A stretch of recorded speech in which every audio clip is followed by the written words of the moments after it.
Hello guys, how are you doing today? This is the game.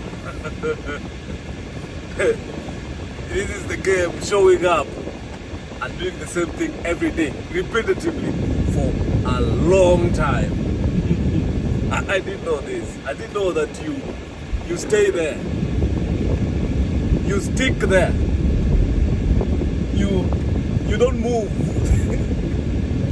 Yeah, you don't move. So guys, thank you so much for subscribing to my YouTube channel. This is Registered Nurse Richard Ogachi. Moved to the US a couple of years ago, and trying to be all I can be 365 24/7. All I can be, another fraction thereof. So the reason I'm dressed here like this today, by the way, it's St. Patrick's Day in the US, and the signature dress code is you dress up in green. And today I'm going to work in this regalia, dressed up. I wish you can see my pants and the kind of belts that are whipped. I don't know that's how, but at least I had to have something green. I didn't even know. It's the kids who almost all the time are able to remind and when they dress up to school. That's how you remember. That's how I remember, by the way. I don't know what day it is for sure. So I'm dressed like newly married, born again Christian. Newly married, born again Christian. They dress up to impress. Like the day after the wedding. Especially, I'm talking about newly married, especially coming from where I come from, like a village boy. They dress to impress. Newly married couples, why I criticize a lot how they dress is they dress to impress. Either the spouse, they didn't know each other, they've been in dating for maybe few months or few weeks. They usually don't meet most of the time. They meet once in a while. They actually don't know each other.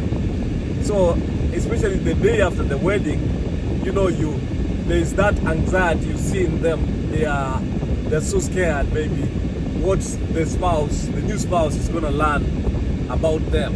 So they behave in a certain way, they do things in a certain way. So dressing to impress or behaving in a way to please and to show statement. One of the worst things in life, by the way. So I met one of the mentors the other day. Was actually the criteria that I use to have him as a mentor is very successful, and that's the reason why you see, guys, I'm very successful right now. Being successful, you have your own definition of success.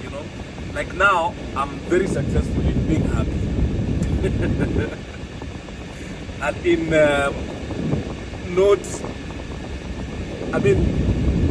not letting the environment determine my happiness or the situation. I'm happy regardless. When hell is breaking loose, I must make sure that I'm happy, and I'm trying to be all I can be every single day, every day, without really letting the environment determine how sad or happy I will be. Because you see, even the Stoics, especially Zeno, they said that it doesn't matter what happens to you, it's how you react to what happens to you. How you react is the only determinant. Because when for example, when you're doing something and there's something that is super stressful, you express anxiety, you express depression, you express fear, yeah, that's only coming from you, you know, and it's only hurting you. You're not supposed to, in fact, by the way, the Stoics say that you're supposed to be not emotionless. Most people say Stoics are emotionless. No, they are less emotional. You're supposed to express, least emotion in situations. That's why when you're super excited and happy, you have to be very careful what you say.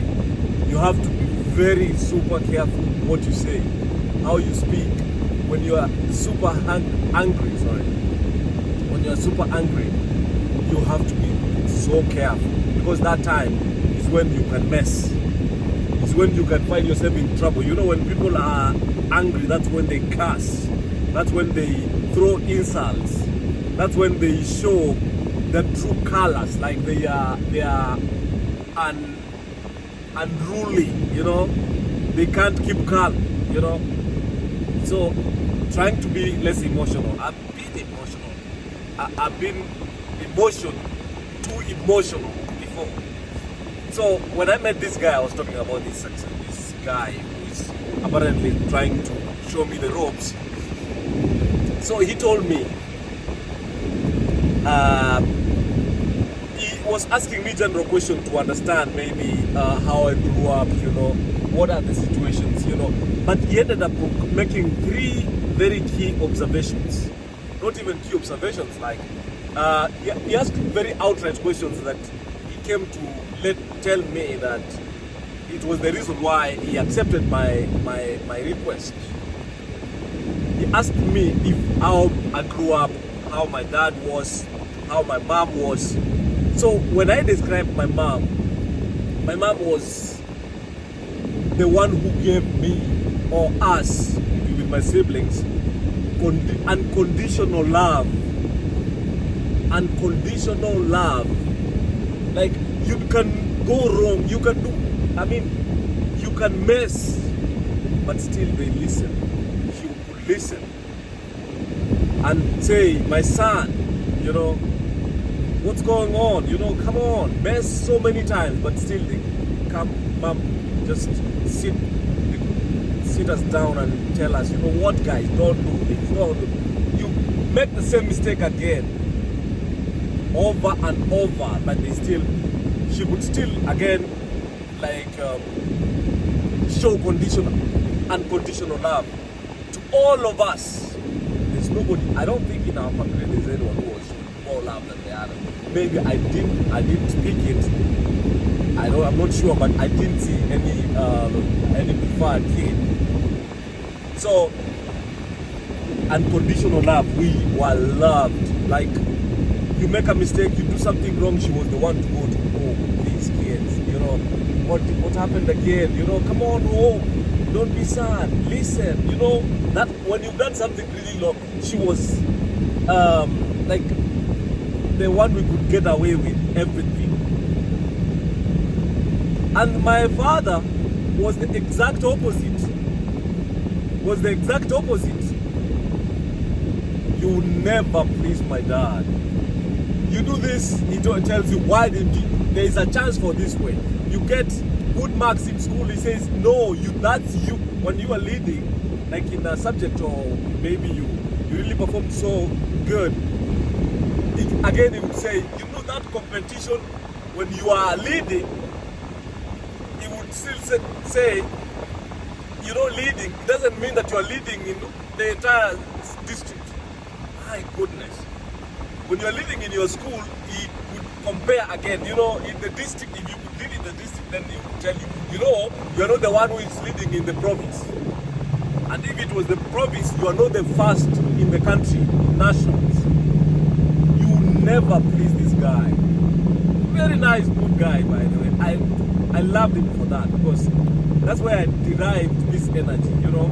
I didn't know. I came to realize many years later, old enough, you know, you will never please him. So if you, 3 factors you say, you have somebody who is expressing unconditional love, you make mistakes especially, they're there for you. tell you that yes, please, you have a chance. Please, son, please, daughter, you got this. You are enough. You can do it. You got this. Please stand up when you mess up and you fall down. Please stand up. You still got a chance, son, daughter. He cared about everybody. Cousin, brother, sister. Loved his sisters, man, that guy. He loved his sisters to the bone. And the sisters know. So, the third point, the third way, factor was, he said, what game did you play in school? My goodness, I got chills when he asked me that question. I played volleyball. I was very good in volleyball. And this was courtesy of one guy, my Christian religion education teacher, Mr. Nyamweya taught us with my other guys how to play. He was our coach. He was our coach for volleyball. Very good guy. He was so good at that game. You would, like trainers, we really did so well. By the way, competitions, inter-school, we did well on all levels, but we got defeated at some point because you have to lose the games at times. So this guy asked me if I played organized games. So I played volleyball. Very good. I did so well. Not so well, but by general standards, I was good. Some of the guys I played with, they were really good. But we could meet some other guys who really prepared so good too, and they would defeat us. But we played inter-school organized volleyball. Like hard, going at it hard. And we did it. When I say he could break down, I didn't know he could break down that. And he realized I could explain to him how I was the best booster, center player, And sometimes I could even spike, but I could not jump good enough. But I was good at the back. And also, like, you rotate the volleyball game. I was good in almost all the areas, but actually boosting was like booster, I love that game, When that guy collected the 3 factors, he told me, you know what, guy? You have all it takes, man. And that guy, by the way, is a millionaire guy. He's super successful. He is successful in, he has a family and, he broke, I didn't know, he broke down the three things you need to get ahead in life, whatever that means. When he told me that when I'm 40, and I felt a lot of energy in me. I felt a lot of burning in my stomach that I got all it takes, by the way. The only problem, I've been tying myself down too much. And when he said that, when he broke that down, Merry Christmas. I told him, Merry Christmas, please, let's go down. When the meeting ended, we left. He told me, please, guy, boy, you got all it takes, please, let's do this. My goodness. Hell break loose. I was so happy and super excited that, these are the same things that I was not able to see in myself, but now I see them, So please, guys, I just got at work. Not work now, please. We'll continue this video. Continue sharing these kind of stories.